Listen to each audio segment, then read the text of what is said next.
Saudações fraternas, companheiros espíritas e simpatizantes do Espiritismo. Estamos apresentando o programa Jesus por Emmanuel, estudando o livro Vinha de Luz, psicografia de Francisco Cândido Xavier pelo Espírito Emmanuel. Hoje vamos estudar o capítulo 54 com o tema Fariseus. Quem vai fazer o estudo para nós é o nosso amigo José Maria do Amaral. É com você, Amaral. Boas reflexões. Olá, queridos ouvintes. Está começando o programa Jesus por Emmanuel. Estamos estudando o livro Vinha de Luz, psicografia de Francisco Cândido Xavier pelo Espírito de Emmanuel. Hoje vamos estudar o capítulo 54, com o tema Fariseus. Eu sou Amaral, farei um estudo com você. Vamos à leitura. Capítulo 54, Fariseus. Acautelai-vos, primeiramente, do fermento dos fariseus. Jesus, no Evangelho segundo Lucas, capítulo 12, versículo 1. Fariseu ainda é todo homem presunçoso, dogmático, exclusivo, pretenso privilegiado das forças divinas. O orgulhoso descendente dos doutores de Jerusalém ainda vive. Atravessa todas as organizações humanas. Respira em todos os tempos terrestres. Acredita-se o herdeiro único da divina bondade. Nada aprecia, senão pelo prisma do orgulho pessoal. Traça programas caprichosos e intenta torcer as próprias leis universais, submetendo-as ao ponto de vista que espousou na sua escola ou no seu argumento sectarista. Jesus comparece ante a bênção do Senhor na condição de alguém que se converteu em instrumento de seus amorosos desígnios, mas como crente orgulhoso, cheio de propósitos individualistas, declarando-se detentor de considerações espirituais. Os aprendizes fiéis necessitam acautelar-se contra o leve de tais enfermos do espírito. Toda ideia opera fermentações mentais. Certamente que o mestre não determinou a morte dos fariseus, mas recomendou cautela em se tratando da influenciação deles. Exigências farisaicas constituem perigosas moléstias da alma. Urge auxiliar o doente e extinguir a enfermidade. Todavia, não conseguiremos a realização provocando tumultos, e sim usando a cautela na antiga recomendação de vigilância. Emmanuel. Meus queridos, desde o ano passado, desde o ano passado, ficou muito clara uma divisão que tem imperado na sociedade brasileira. Há os partidários de uma corrente e há os partidários da outra corrente, e não há tolerabilidade alguma entre ambas. E se uma disser que branco é branco, a outra automaticamente vai dizer que branco é vermelho. E vai insultar, vai apedrejar, gerar aquilo que nós chamamos de bullying, né? Atualmente se chama de bullying, todas as outras ações do outro grupo. Isto não é um apanágio exclusivo do Brasil, tampouco do ambiente dentro do qual nós estamos inseridos. Isso faz parte de uma onda global. Já tivemos várias ondas globais. Essa atual atende por entendimento da vida ou cultura woke. Em inglês, a gente escreve W-O-K-E, woke, em que o indivíduo se apresenta como detentor da verdade e todo aquilo que pensar diferente dele não apenas é errado, como é seu inimigo. Então, esse contexto atual, insisto, cultura woke, é uma das perspectivas mais anti-evangélicas que eu, nessa curta existência de pouco mais de 50 anos atualmente, tenho identificado como mais anti-evangélico do que eu conheci em relação às perspectivas globais. E olha que a gente já viu muita coisa. Regimes políticos, divisão do mundo em duas grandes correntes, negação de Deus e dos princípios evangélicos, especialmente em uma determinada corrente da Guerra Fria. Mas realmente essa cultura woke é algo que é frustrante, sabe? Nós estamos avançando tanto em tantas outras perspectivas, principalmente perspectivas que dizem respeito ao conhecimento, à intelectualidade da espécie humana, o desenvolvimento das ciências, e a gente, por outro lado, vê essa grande derrocada moral pela qual nós estamos passando. Agrava mais o fato quando muitos dos adeptos dessa cultura se dizem cristãos, muitos até espíritas, assim se dizem. Mas existe uma diferença muito grande entre aquilo que pretensamente a gente deseja ser e aquilo que nossas atitudes explicitam a respeito de quem verdadeiramente nós somos. Eu poderia dizer para vocês que eu sou o rei do mundo, o rei da Inglaterra, o presidente dos Estados Unidos, ou alguma coisa muito grandiosa. Mas se minhas atitudes demonstrarem que eu sou apenas Amaral, não adianta eu falar isso, porque as minhas atitudes vão me defenestrar. E é basicamente isso que acontece. Quando a gente vai, por exemplo, hoje para o grande universo paralelo, né?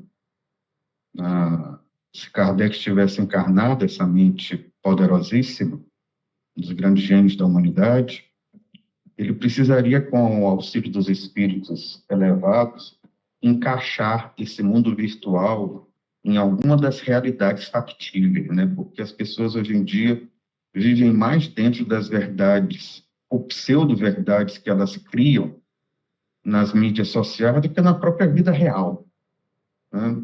É impressionante a diferença de você ver as postagens de alguém e de você conviver com aquela pessoa no dia a dia. Parece assim que são duas pessoas radicalmente distintas, quase que é o médico e o monstro, né?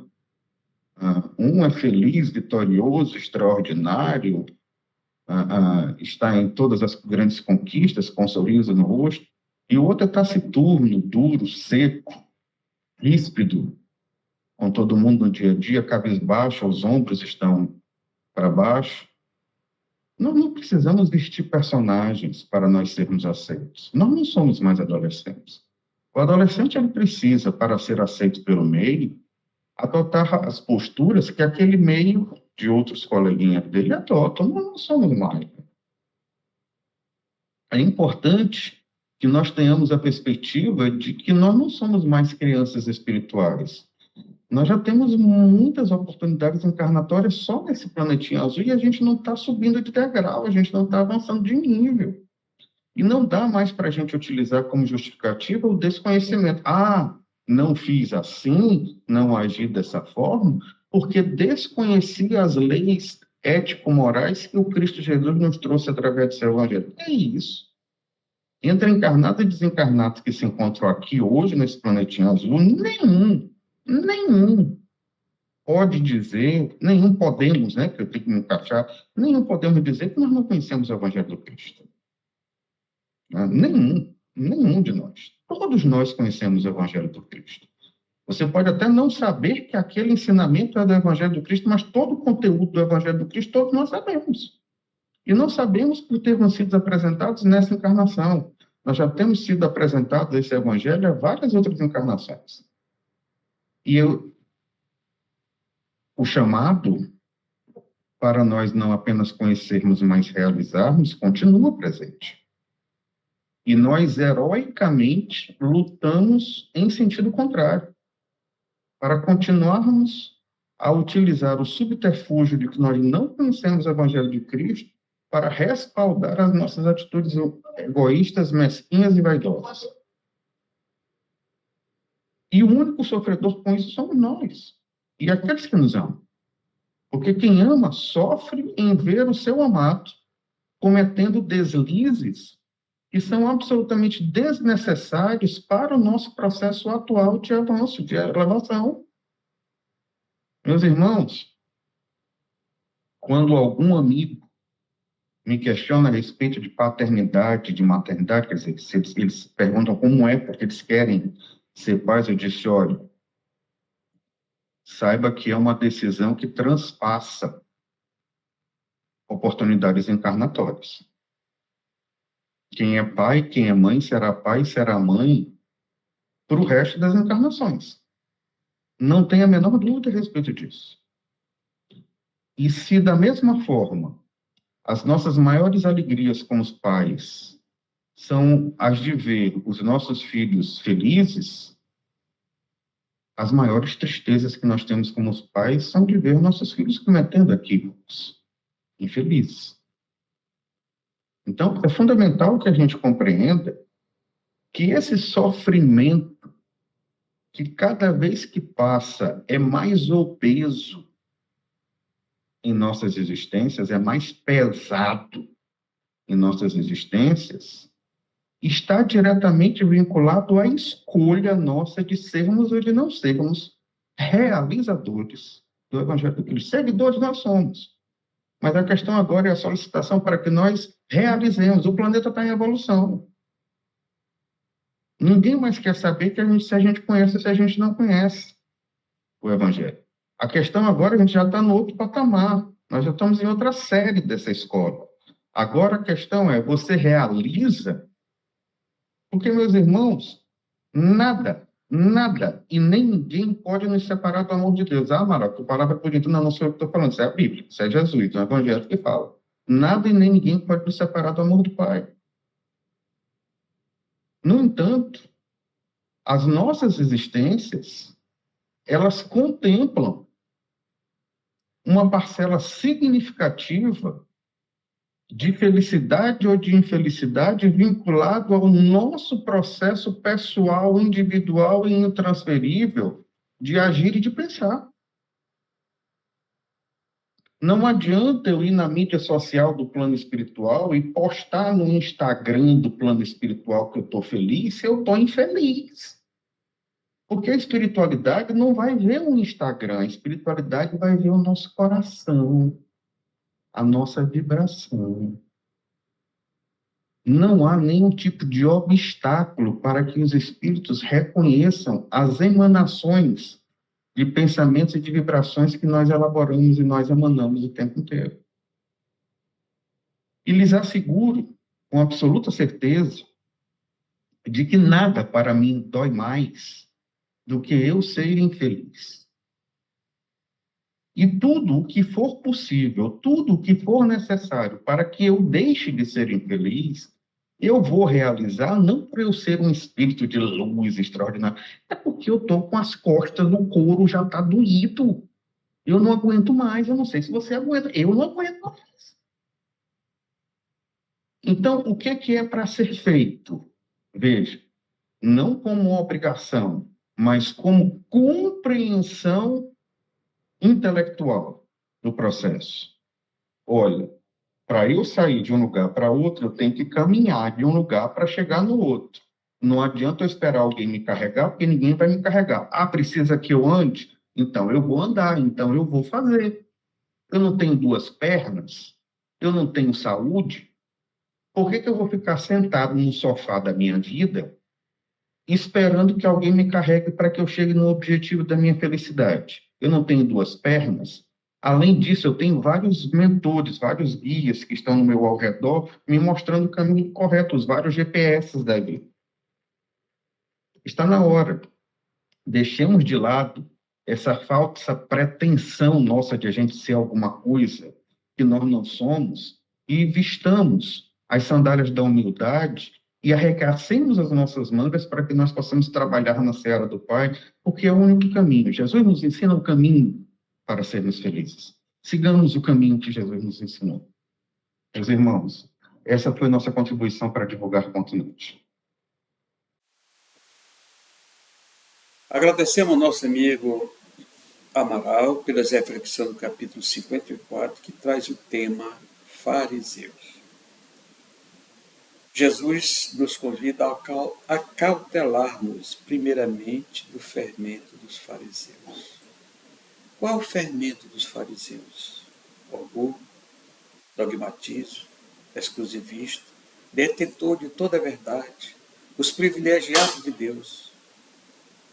Como disse Jesus, que tenhamos olho de ver e ouvido de ouvir. Tenhamos cuidado. Os fariseus ainda estão aí no meio de nós. Muitas pessoas com as mesmas compreensão que tinham os fariseus à época, achando que são os privilegiados de Deus. Agradecemos mais uma vez o nosso amigo Amaral e pedimos a Jesus que derrame bênçãos e paz sobre todos os nossos ouvintes e seguidores. Não se esqueça de se inscrever no nosso canal no YouTube, divulgar a doutrina espírita e conheça todos os nossos conteúdos.